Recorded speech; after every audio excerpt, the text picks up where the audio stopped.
Welcome to a Second Chance at Life podcast. I'm your host, Arvilla Beckworth, and today we have an interview with my girl, Lillian Hernandez. She's not a newbie to my podcast. If you've been listening to me for a while, she actually did one episode with me on depression. So I knew this lane that I brought her in, talking about healing your trauma, she was going to be the expert in. So without further ado, let me bring my girl in. Hey, Hey, girl, how are you today? I'm good. I'm good. Thank you for having me back on. Yes, ma'am. Thank you so much. With you being an expert in the healing field, I figure what better way than to bring you your knowledge here. And would you mind just telling my listeners a little bit about you and how you came about? Well, I got certified in life coaching this year, but for a while, I've been the go to person for a lot of people, specifically myself. I had to be very self reliant in the healing journey. And I became very resourceful. Hmm. And I don't think that it's only because of my educator background where it's just very prone to share what I know with others. But I've always been that type of person that likes to share space and share what I know. And since I was a little girl, it was always something that was very natural to me. So as I began the healing journey and started to learn about myself, when you're learning about yourself, you come across a lot of resources. And I was like, I just can't hold this all in. And I'm like, let me just start a podcast, get it out there. Whatever I'm learning can help one soul. I felt just that I was doing my job. I was fulfilling a purpose, because I feel like we all have multiple purposes, and Oh life is yeah. about discovering those paths and alleys that we can help others in. And with the podcast, I kept hearing people like, you don't know how much this is helping me, or have you ever thought about doing this full time, like actually counseling people? And I was like, I cannot go back to school for another 4 years or whatever. I'm like, I'm done with school. I got a master's and I'm done. I don't know how I even did that, married and working full time with active kids, but Mhm. I did that, and it just flowed into connecting with people like you who are also on that path of helping others and sharing these resources in your journey, because we didn't have that. It Right. was so tough to have to learn things on our own that I'm like, people are out there searching, and there's just so much more accessibility now for free. I mean, our podcasts are listened for free everywhere. And I'm like, dude, if I would have known. And this was available before, but it wasn't. It wasn't Right. available. There wasn't these kind of sources. It was kind of like having to do things on a typewriter versus now people text things on their phones and get things done so Isn't that easy. true? Hmm. But that was a true calling for me, and I just officially became a life coach, and decided this is one of the purposes also that I have to fulfill in life. And here I am, still learning, still in the journey, and willing to share everything that I learn and go through with others, especially women. I love it. I love it. And your podcast, True Lesson, it focuses on healing and growth, especially trauma. In some of your episodes, you shared your own experiences with trauma and how you continually heal from them. What is your definition of trauma and how do you believe it affects our mental health? My definition of trauma is an emotional and mental injury that you have to deal with all your life. And I don't think you ever fully overcome trauma. You just learn to manage.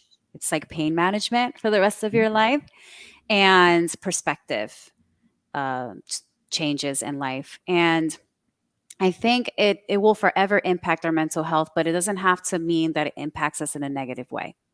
What it means is that we prioritize our mental health now because it impacted us so severely at one point, in a way that was uninvited. We didn't welcome it. We didn't call it. We didn't say, hey, come and traumatize me, whatever event happened. And so we can't just exit it out of our lives either. It's part of who we are. Right. So trauma is that permanent emotional and mental, injury that we have to learn to cope with all our lives. Yes, you're so true. And I wanted to give just some common types of trauma. Um, for a lot of people, trauma can mean something different for everybody. Mhm. And some of the common types, I'm reading off a list. Um, we got school bullying, physical Mhm. abuse, domestic violence, PTSD, natural disasters, major trauma, child neglect, childhood trauma, verbal abuse, abandonment. I'm just kind of going through a series of Mm-hmm. common traumas because you may feel like you don't have trauma, but then something that I might have said or something you may come across and you're like, wait a minute. I did have some trauma when I was a child. Or I notice every time I get in a car and I drive past another car, I feel some type of way because I got in an accident. I didn't think it affected me. Mm-hmm. So when I thought about this subject of trauma, it's going to look different for everybody. Mm-hmm. But my thing was to at least talk about it. You may Mm-hmm. not know what your trauma is, but at least let's kind of first identify it, find out the reason why you have the bad dreams at night. Find out when you get by a certain person, it causes a trigger, or when, like me, as we'll talk about in the story, when people argue, you feel some type of way. So there's a lot more to trauma than just what meets the eye. And I just want to make sure that we kind of express it all. Yeah. You posted a quote: heal so when someone tells you they love you, you allow yourself to believe them. Now, with trauma, it can be so hard to receive love, compliments, or even trust somebody because you're still in a place of brokenness. How can we change that? For you to believe someone else, you have to believe in yourself. You have to believe you're worthy of this love. Mm, That gets really tricky when you're traumatized because we assume we were worthy of the trauma to make sense of it. At some point, I said earlier we didn't welcome it, but somehow for you to accept that that happened, you start to blame yourself.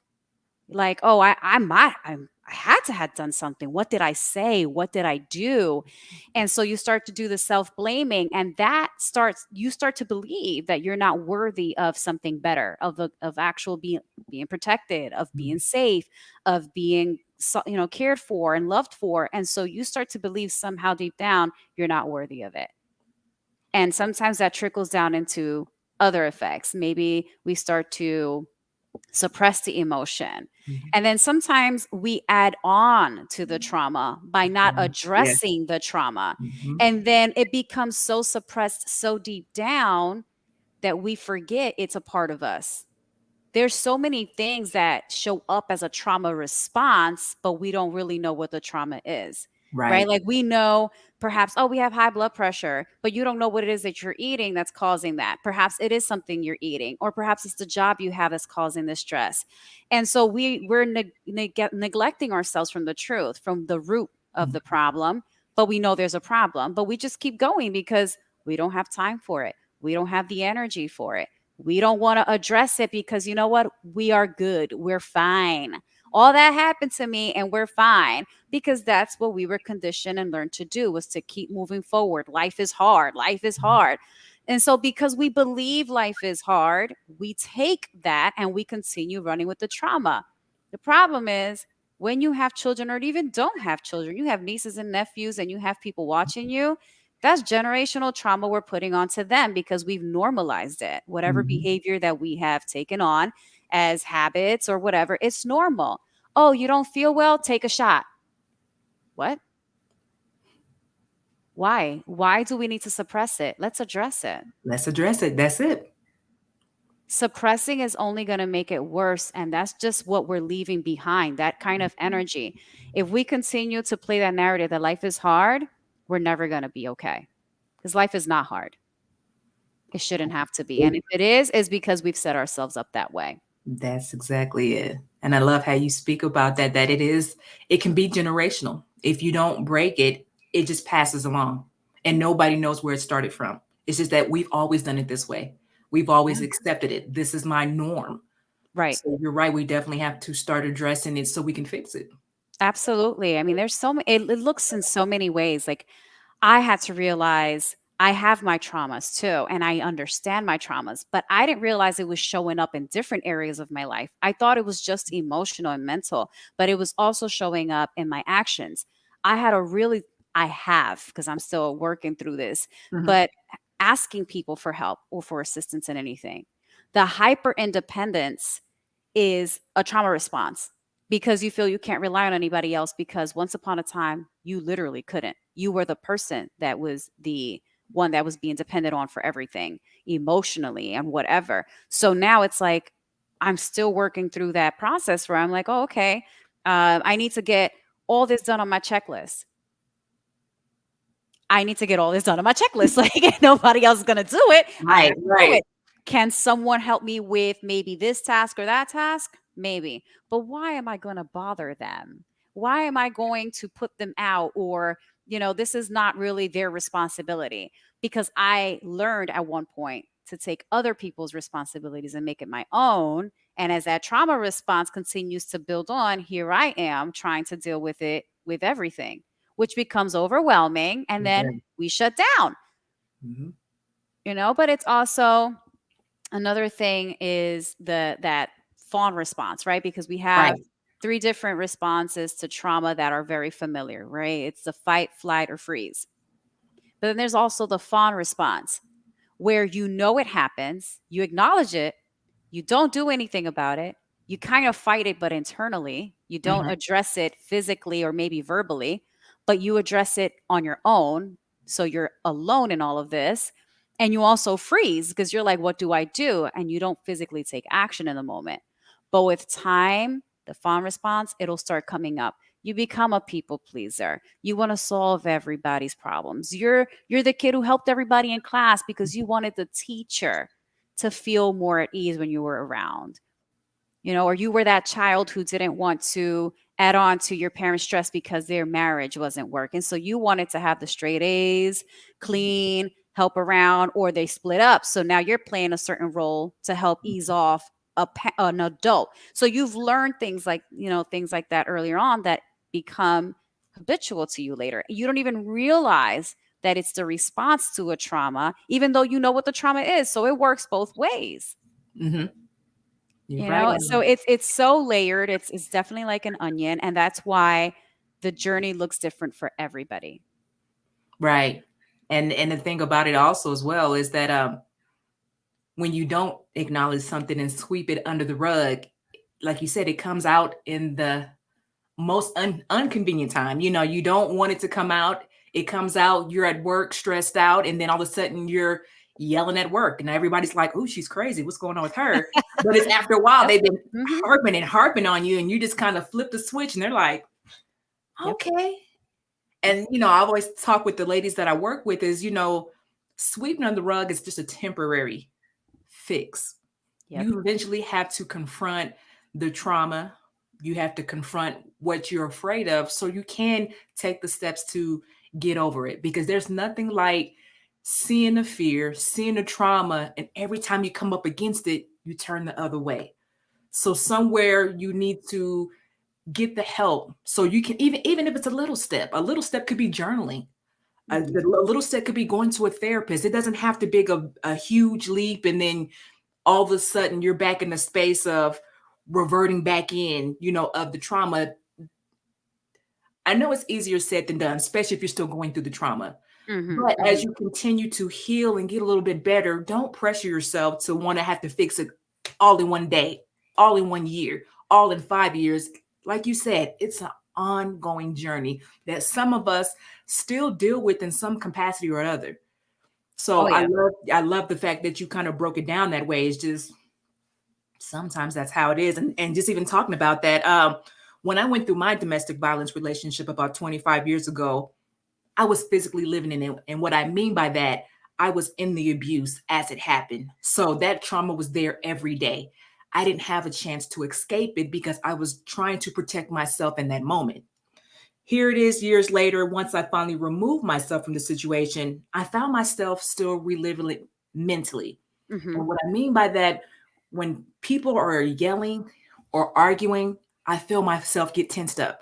It makes me nervous because it brings me back to that place 25 years ago when we used to have arguments in that relationship. Hmm. And just the yelling and the screaming and the way my heart raced, the way I feel. So, of course, as time went, as I thought I was getting better, that trauma was still there. The hearing of somebody yell, I still relive that emotion like I was there 25 years ago. Uh-huh. And I'm like, oh my God, my heart is racing. or my mind is trying to figure out where do I need to go to be safe so I can protect myself. Even though it wasn't my argument, somebody across the street, I still felt that, what you say, flight or fight moment, that I Mm-hmm. had to protect myself because I've been there. And my Yeah. brain is recognizing, it's like, hey, you remember this. Let's protect ourselves. You Those know, are yeah. those are What do you great think about that? memories to have, actually. The fact that your body still knows that it's not good, Mm-hmm. it's an alarm system that protects you. I know a lot of times we see triggers as a bad thing, but what they are is that your body's still working the way it's supposed to. The only difference is now you just have to bring back your body to the state of mind of relaxation that you're fine. Back Right. then, you couldn't do it because you didn't have the safety net to do it. And your body would tell you this is not okay. So it's Mhm. bringing you back to that alarm system, which is your vagus nerve. Right. And I'm going to use an analogy that a psychotherapist used on my previous podcast episode on this trauma response is if you're going to cross the street and a car is coming almost directly at you, you're going to stop or stand back to try to avoid the car from hitting you. What you're going to do is you're going to breathe in. You're going to Mm. gasp in really Yes. hard. And then it Mhm. takes a while, even for those who drive and you have to slam on the brakes all of a sudden. You're like, oh, and it's hard for you to come back. That's the same trigger, that emotion of I'm unsafe, Mhm. something's wrong. It's the vagus nerve that's been activated. That vagus nerve is what activates when you have that trauma trigger. Mm. And it's okay to feel the triggers. What it's saying is you are good. You're feeling that you're not safe in this moment. That's Right. normal. The thing is getting yourself back to that state of Exactly. okayness, which Mhm. takes the same breath work and thought process that got you there. Now you have to reverse it rather than that. People always say, take a deep breath. No, you already did. Right. So exhale it out. Take it out. You're keeping it trapped in your body. So breath work is a really good place to start when you have that trigger. What has worked for me when I get triggered is the 4 square breathing. What is that? And 4 square breathing is however you want to start. If you want to just hold your breath for 4 seconds, you hold it. Once you've done that, release it for 4 seconds, hold your breath again for 4 seconds, and then breathe in for 4 seconds until your body has been reset. Like, oh, the vagus nerve gets the message, oh, everything's fine. Mm. So your body starts to process that trigger as I recognize the trigger. I'm not fighting the trigger. Received. Now let me reset. The same way there's other, and because those are similar to like anxiety feelings where you're like, oh my Mm. gosh, you get put into a high alarm mode, an ice cube behind your neck. If you're like, unable to do the face inside of a bowl, you put an ice cube behind your neck. That resets your vagus nerve too. If you feel like you're having a panic attack, that works. If you feel like you're getting triggered in that moment, that can work. The 4 square breathing works best for me because I could be driving. Mhm. Some people do it up to 8 seconds. I would never do that while I'm driving. That's not safe. But, you know, if you're in bed trying to fall asleep, same thing because you're overthinking, you're wired, and your vagus nerve is telling you, okay, girl, so since we thinking, we about to start working, right? And Right. so you have to put your body back into relax mode. You're fine, you're safe. Um, meditating doesn't necessarily have to be you're on the ground and eye pillow and all the hums and whatever, or you can pray and meditate where you are to bring yourself to that point of peace and joy and calmness around you. But and I say all of this to say that it's okay to be triggered. When we fight the trigger, we create another layer of trauma because we're abandoning ourselves. Our body, our mind, and our hearts and that vagus nerve needs us.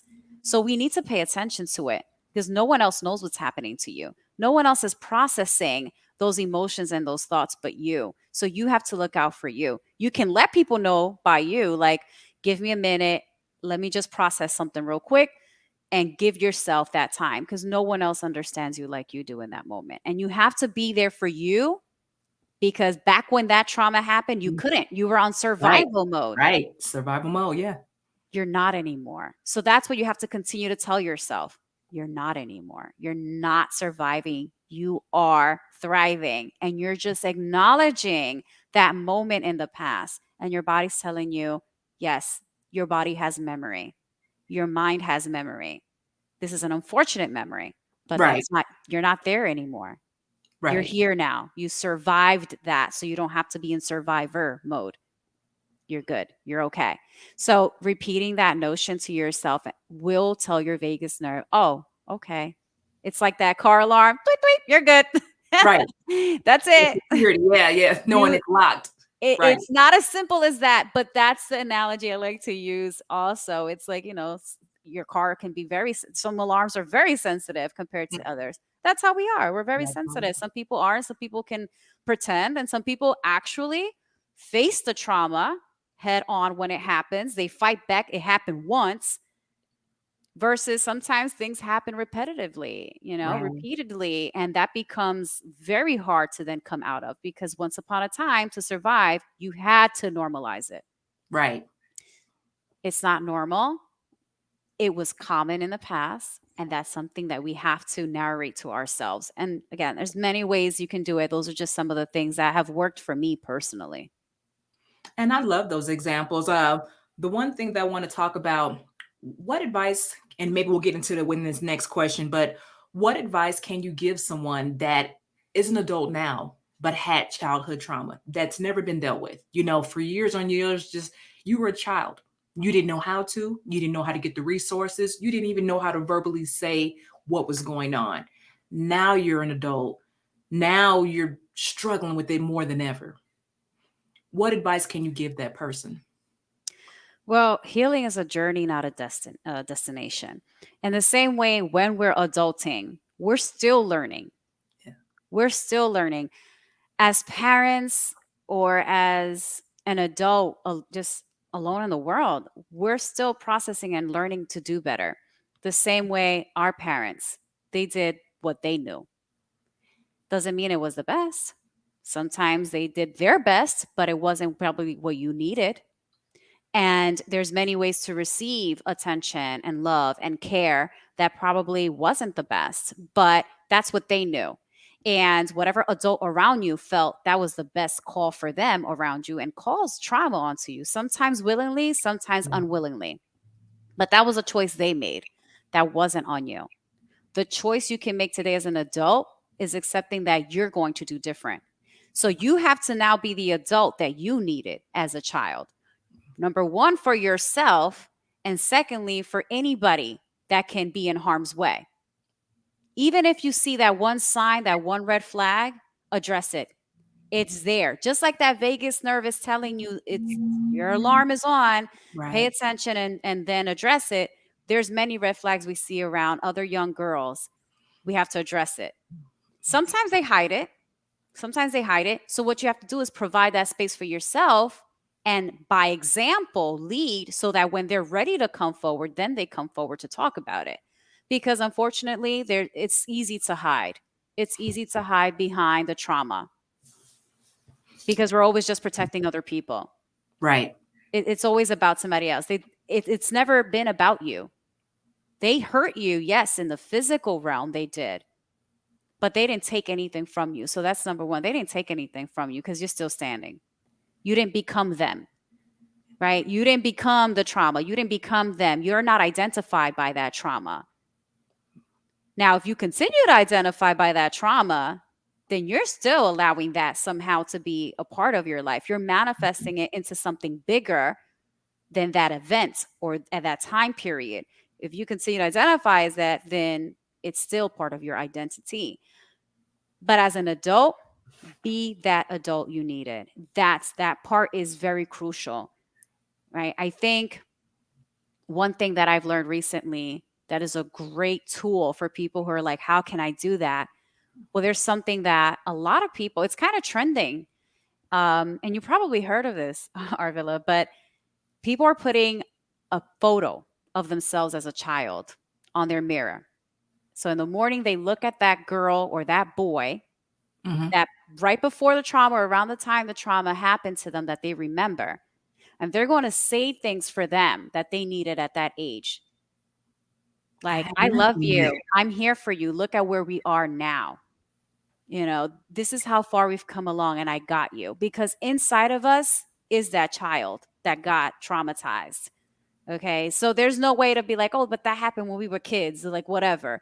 No, it happened when we were kids, but it still continued to manifest and become part of the foundation of the person that I am today. So I'm not going to deny that part of me. What I'm going to do is heal her by telling her, we're okay today. We made it. We made it because it's a part of us.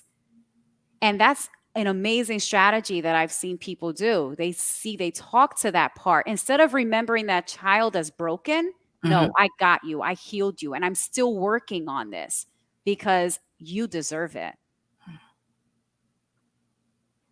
I love that. Yeah, I have not seen that, but I could see where that would be Yeah. very beneficial to someone that's trying to heal that part of their life. And like I said, you don't know how to. So I could see how that would be a great start to at least talk to Mhm. your younger self and say, hey, I know what happened, but look at, like you said, look at us now. Yeah. You know, Yep. we're still here, we're still pushing. We're gonna make it. So yeah, that I think that's a great tactic to use, in your tool belt when you Mhm. want it fully healed. That Right. that is sound like it's a good option to have. Yeah. And I as mean, we for sure. oh, I'm sorry, go ahead, Lily. No, I'm for sure. I was just agreeing with you. It's a great tool to have. It's a one way of Yeah. many ways to address those inner voices and inner experiences and inner layers of ourselves. One being childhood. There's also the teenage years that are difficult, the Yes. 20s, and Mhm. the adult versions of us that have also been traumatized on top of those childhood traumas. Because that's usually what it is. If you've been traumatized as an adult, that means you were literally traumatized as a child, because if it's still being carried on, it's because there's other things you didn't address before. And, that's why all therapists always go back to, so tell me about your childhood. Your childhood. Yep, they do. Because we can talk about what's happening right now all day. You can come for sessions for years and we can talk about what's happening, but let's go back. Let's revisit, because everything starts in our childhood. And if the Yes. childhood includes trauma, it's going to continue to show up in how the decisions we make, the relationships we have. It'll even be a part of the career choice that we have. It's so impactful. But I think a really good starting place is knowing that healing is a journey, not a destiny. So if we think too much about, oh, but it takes this and then it'll take too long, and then it'll be overwhelming for someone who knows they need to heal. But if they understand it's a process, it's a lifestyle, they'll understand that it just requires daily effort and work like everything else. That's Hair so and makeup requires daily effort. yes. Like, and so will it be to provide yourself with the space that's healthy that you needed as a child or as the adolescent that experienced that kind of trauma or any kind of trauma. And we've had a conversation on past interviews about the Black and brown community and what goes on in this house stays in this house. So I mean, even that alone could have been a trauma for somebody. You've seen things go on and you had to hold it in because that's what you were told. And now that you finally have a voice, what do you do? And I'm glad that you say now that you're the adult, you be the adult that you were supposed to be as a child. So Oh yeah. It's hard because somehow the permission was taken away early on to vocalize, to express in any way, shape, or form that, you shouldn't talk about XYZ because that's family. Um, and not everybody has that opportunity to break free from that. I mean, I was abandoned by my father at 10 years old, and now I use that as a way to not become attached to anybody, because I realize if some part of the creator of why I'm here was able to leave and not care about me at all, then family is not blood. Family is not blood. Family is those that choose to have that daily commitment to you, the loyalty, the support, the non judgment. That part is critical. Somebody who would say, even if they're not into praying, they say, I know you're into prayer. I know that that's what you do. That's probably not what I do, but I know that you need that time. Have you prayed? Because they know that that's what you need, right? Because a lot of times we sometimes go to the wrong people Mhm. and they're going to tell you to do things that perhaps they want you to do, but they wouldn't do themselves out of convenience. Because as long as you're there for them, it's like, okay, as long as you're functioning enough to be there for me, then it's good. And that's the hard part in trauma. You're by yourself. You are. It's lonely. It's a lonely world because you're the only one who experienced the trauma the way you did. So it's not about other people understanding what happened to you and being even empathetic for you and compassionate about it. It's not even that. It's let me hold space for myself. That's why it all comes down to accountability and creating a space for yourself, because no one else can do it like you can. Now, once you recognize that you have some unhealed trauma, what is the best way someone can start the healing process to become healthy again? There's so many ways to do that. Find the different ways that work for you, because we go through seasons in life and we go through many transitions, age, with marriage, if you have children, you go through phases with them, and that impacts how you view the world and how you view the trauma. Again, the trauma will come up because you're like, "Oh, I didn't realize that I was doing this because of XYZ." So it's like, "Oh, it's still coming up." It's going to come up. It's never going to leave you. But understanding that maybe today meditation is not working. Okay, so maybe watching a movie to completely not think about what's happening would work for you. Maybe reading about something else. Maybe investing your energy into physically working out. Today works for you. Maybe tomorrow doesn't. But give yourself the opportunity to really fill up a toolbox. Try everything. Try everything. Don't close off.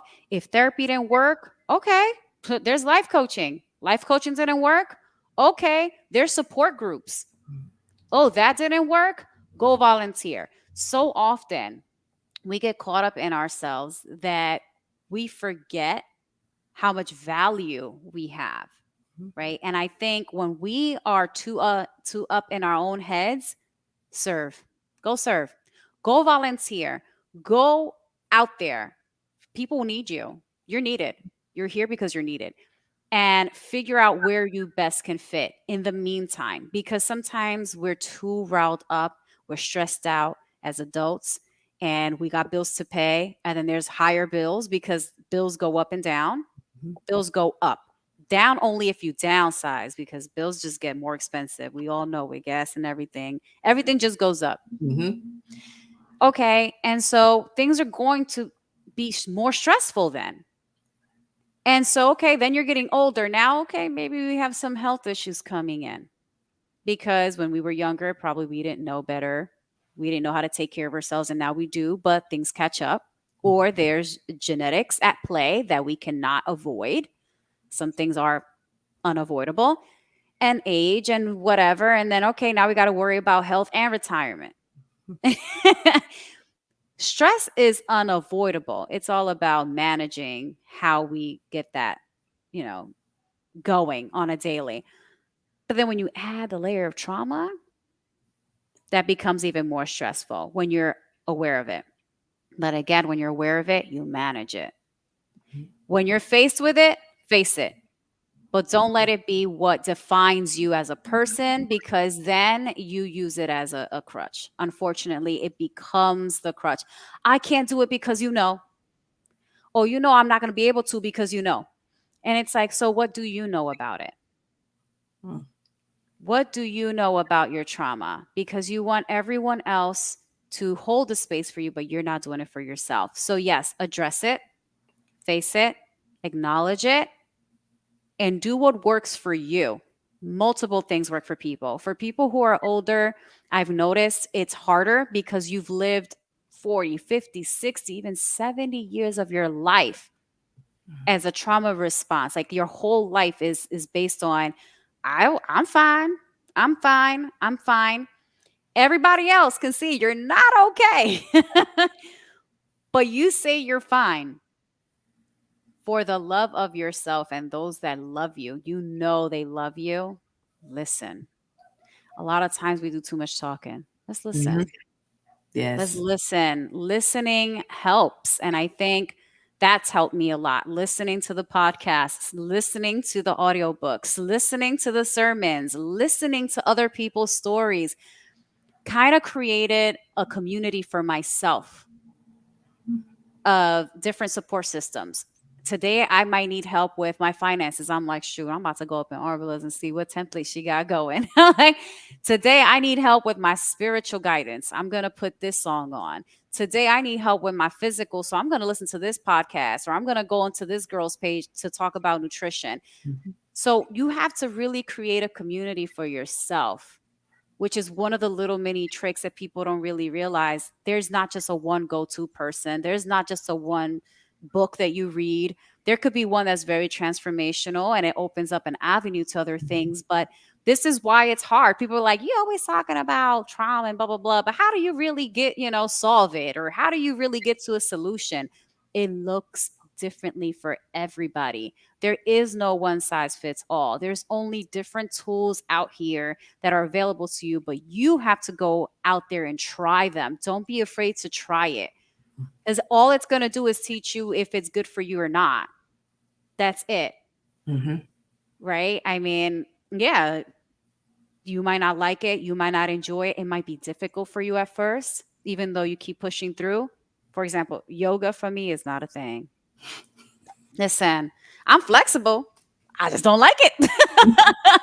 I tried it. They're like, listen, yoga helps. You, this, and I'm like, okay, got it. I'm gonna do it. And then I'm like, it's not for me. And I've tried it multiple times. I'm like, you know what? I respect it. I know it can be beneficial. Mhm. I have felt great after a session. I'm like, oh, this is great. But I don't feel the connection that I'm particularly looking for. So I can see how that can be beneficial on so many levels, but it doesn't work for me. Mhm. Meditation works great for me. Prayer works great for me. For other people, it's like, listen, I can't quiet down my thoughts. So meditation is hard for me. Okay, then try something else. There's so much out there. So read all the books you want to read. Listen to all the podcasts you want to listen to. Visit different churches. Find your church. Talk to different women. Join different groups on Facebook. Figure out what your system is that works for you, and that will be the community of people that you never thought would ever be a part of your healing journey and that you're just going to connect with. You'll never know. Like I connected with you. Right. And that was on the topic of depression. Yep. Yep. Wasn't that something? And I was gonna say, the toolbox, as I want to go back to that. I love how Yeah. you say that because a toolbox is something I think we need in our life. Like you say, Mhm. a therapist, a podcast, a book. You just don't want to have one thing. All I do is listen to podcasts. Well, don't neglect your knowledge as well. Read something or get in a support group. And I think, excuse me, when you have different tools in your toolbox, it allows you to pick the tool that fits for that situation. Right. So that one tool that you might have had last season may not fit in this new season, or the tool that you used 2 weeks ago may not work this week. But Yep. being able to be open to have multiple things, trying a few things until you figure out what works and what doesn't, I think that's a great response because I think sometimes even me, when I get in my zone, my comfort zone, sometimes I stick to one thing. I know this is my thing. This works every time. But I think I've also limited myself because I believe there was more out there that I could have used to help me during my tool process. So instead of me depending so much on that one thing, I should have been more open trying other things. So it balances out. Like I Right. have a Right. balance of things to help me instead of weighing heavily on therapist, when I could have been journaling, podcast, meditation, getting outside to walk, a support group. So it kind of gives me a balance of things that I could do to heal or start the healing process. So toolbox, keep that in mind. I'm gonna make sure that when I talk to some of my women that that's a great word to use because I didn't think about it Mhm. that way. A toolbox, just like a Right. man, he goes in there and grabs what he needs to fix what he needs to fix. Right. So Exactly. You know what's hard though, Arvilla? I'm thinking as you're speaking, A lot of women don't get to that toolbox because Mm. they're neglecting to address it at all. You know, we don't go to the right toolbox. Other people have toolboxes, right? But it includes marijuana, alcohol, Mm. men, attention, okay? Certain luxuries and materials, certain addictions and certain, images, and they want to keep up with other things. They have those toolboxes, which when you go to that toolbox, it just pushes you further away from the toolbox you really need to be the better version of you. And what I see, because listen, I'm on TikTok all day. And what I see, I can post a video like pouring my heart out. Like, listen, these are 3 ways you can, like, the tools about anxiety. You can do the breath work and all this. And it's like 27 likes, 300 views. I'm like, all right. Here I come and talk probably about something else, or do a little dancey dance, and it has 2,000 views and like 100 and something likes. And I'm like, people really don't want to hear it because it requires heavy work. It is heavy. It's It not is. easy. The Right. journey requires heavy work because it's not normalized. People have normalized suppressing and not addressing things. That's more normal and more acceptable in society. So for you to go out and look for a community of people, oh, they're out there. You want to go party? They're out there easy. Okay. You want to go and find whatever you want to find your fix? Easy. Liquor store open many hours in the day. Easy. Boom. Can you go find a therapist, a coach, a meditation, a group of women who really, no, they're not out there. You have to, they're not out there as easy as it seems. You really have Right. to hunt for them. Yeah, you do. You really have to hunt for them because unfortunately it's not normalized. A lot of people quit. That's why a lot of women quit doing these kinds of things like coaching or whatever. It doesn't become as lucrative. But go ahead and create a business off of edibles and boom, you are booming, baby. Because people want to suppress. People Yeah. desire to run away from truth.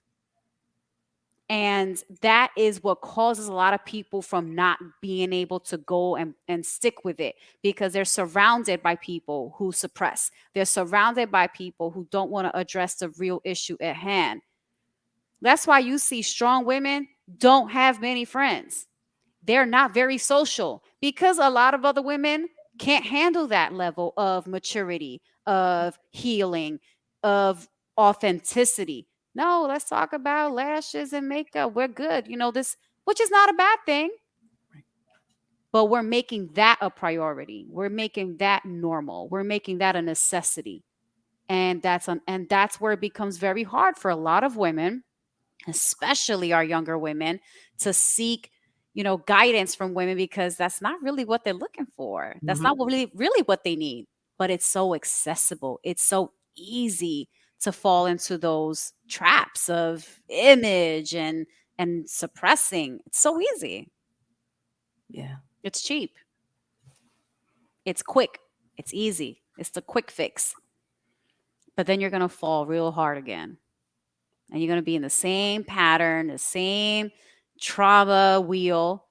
And then we have the question, why am I always dating these kind of guys? Why am I always, every holiday I'm always stressed out? And why do I keep gaining weight, not losing weight? Why? Take a look at what you're doing. Take a look at what you're surrounding yourself by. Figure out if you're suppressing, and then when it's convenient, you want to address it. And then finally you think you're okay, and then you go back and revert to the same ways. It's a journey, not a destination. So And the you got to make sure that the people coming along on that ride with you are also on a similar path. That Mhm. doesn't mean they could be behind you or in front of you. That's fine. But they should be on a similar path because otherwise you're going to be extremely lonely. And I think for us as women, if we get to a place where we can actually sit down, we get together with girlfriends and happy hour is just what it is. Mhm. Having a good time. It's Friday. Work was crazy. Let's celebrate. It's the weekend. But I would love to see where women can come together in these same groups and an intimate setting where you can talk about stuff like this, Mhm. what's been going on during the week. But then at the same time, as we talk about what's going on, our trauma, our mental health, some of the issues that we're having, that it is a safe space and you're not going to go back and tell my business. And I can trust you with that, what I'm saying, because obviously if I can't talk to members of my family and I feel that you're my family, I want to be able to be transparent to you and let you know what's going on. Because as a friend, if it's a true friend, they've seen you struggle. They've seen you've been going through some things, but then even they're afraid to approach you because, well, they're not quite sure what's going on. Or maybe when they try to do something, your trigger throws it off. I'm Yeah. fine. I'm good. So that in turn has them to back away and they don't address the issue. But they know every time a certain name gets brought up, a certain place we go to triggers you. We want to be there for our friends, but like I said, I would love to see where us as women can come together and create these groups for us. So in turn, when it comes to our young daughters growing up, I see my mom. They can say, I see my mom in a support group. I would come home and they'll be sitting there talking with each other and it's intimate. Nobody's judging. They're helping each other. In turn, your daughter's now the person to go to at school. She's now listening. She's now perceiving, okay, I see young girls of my age are hurting because of this, this, this. But I remember my mom and her group talked about this. They talked about trauma. They talked about sexual abuse. They talked about this and that. So that's why I was talking about, I the love that idea, Arvilla. you know what I mean? I would love I that. wrote it down. I said, I think happy hour should be a thing where we just sometimes on a Friday get together and just talk. Yes, let's bring Even food, ver let's bring whatever, and let's really sit down. Yeah, I love that Yes, idea. thank you, thank you. I was just thinking about that. I was like, I would love to see that, especially like I said, in the black and brown community. Mhm. We know how to party, we know how to have a good time, but how can we take that same energy and heal ourselves?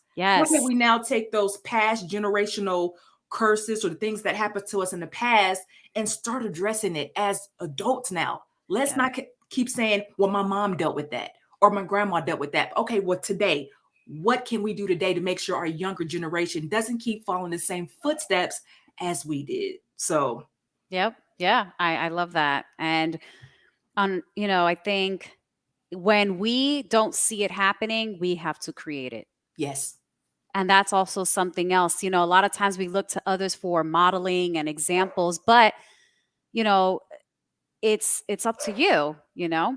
My dog is just going on and on and on. He's like, "Yes, yes, mom, yes." He probably wants to come in. But it's and that's the hard part, right? Being the trailblazer is the hardest part because a lot of times when you're questioning yourself and you've been through so much trauma, you wonder why me. It's because it stops with you. yes, But if you want it to, if you don't want the future generations to experience what you experience, it has to stop with you, which means you got to do a lot of work, yes, right? And my husband actually asked me one time, like not so long ago, what do you really want to leave behind? Like, what would you want your like grandkids or like your future, your descendants to inherit from you? I said, I don't care about a piece of land or anything. I want them to inherit the feeling of peace. Like, I want them to be like, dang, I'm spoiled. Like, I'm privileged. Like, I don't know what that's like because I did with me the idea of life is hard and marriage is so hard and all these ideas are so difficult because your ancestor already put in so much work. Will right, you have your stresses? Will there be traumatic events sometimes beyond our control? Yes, like as you even mentioned, natural disasters and certain health issues are genetic. Unfortunately, those are passed down. But I want the future generations, my grandkids, to see me as medicinal, that I'm like a plant to them, that I mm, am like a cup of tea, that when they look at the sun, they can feel that warmth and they can feel love because there's a huge medicinal world around us. But that takes perspective, right? For you to right, see a rainy day is beautiful, it takes perspective and it takes shifting things to see it for what it is and not for what it can do, but for what right. it is in this moment. And so, yeah, it's hard to be the trailblazer, to create the communities because we don't know how to do it. it hasn't been done yet, and it needs to get done. It does. It's hard, but it's necessary. Hmm. It does. And even as both of us being life coaches, I know I've encountered some clients who struggle with traumatic events. And it can be challenging to kind of continue our sessions because some of those things that trigger them stops them from the work that we have to do. Um, would you recommend someone see a therapist first before coming to a life coach or vice versa? I guess that's because that's a serious question that I've been thinking about myself. We all want to help, Hmm. but does my help look like referring that person back to somebody before they come back to me? I always recommend they see a psychologist, because that psychologist can then recommend them to a psychotherapist if they need, or psychologist rather, if they need medication, Okay. if they need a proper diagnosis. Um, because as life coaches, we could only help them navigate through it, but we can't diagnose them. Right. So I always recommend it. The unfortunate part is a lot of them don't go for it, or they have been there and done that and they don't feel comfortable because it hasn't been as effective as they probably wished it would be. Hmm. Because a lot of people think a lot of people end up going to therapy because of one thing. Then once they feel they've addressed it, they stop going. Mm, And they think that you have to be bad to see a therapist. So that's also another thing. If you're not really understanding there's things you have to address and you think you're good, you're not going to see a psychologist. You're just not going to see a counselor because in your mind, a therapist is only there to fix you and you think you're fixed. right. So you have to know there's something to address. And they probably feel with a life coach is not as stigmatized as a counselor, right? Like a life coach sounds even athletic, like it sounds appealing, like, okay, put me in, coach, put me in, it's like, okay. Right. But therapist, like, oh, you're going to therapy? Why? What's wrong with you?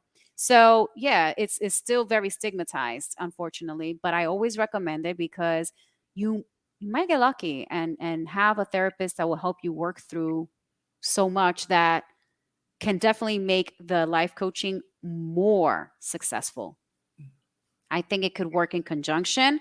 It could be after, it could be before. I've had clients that are at the same time.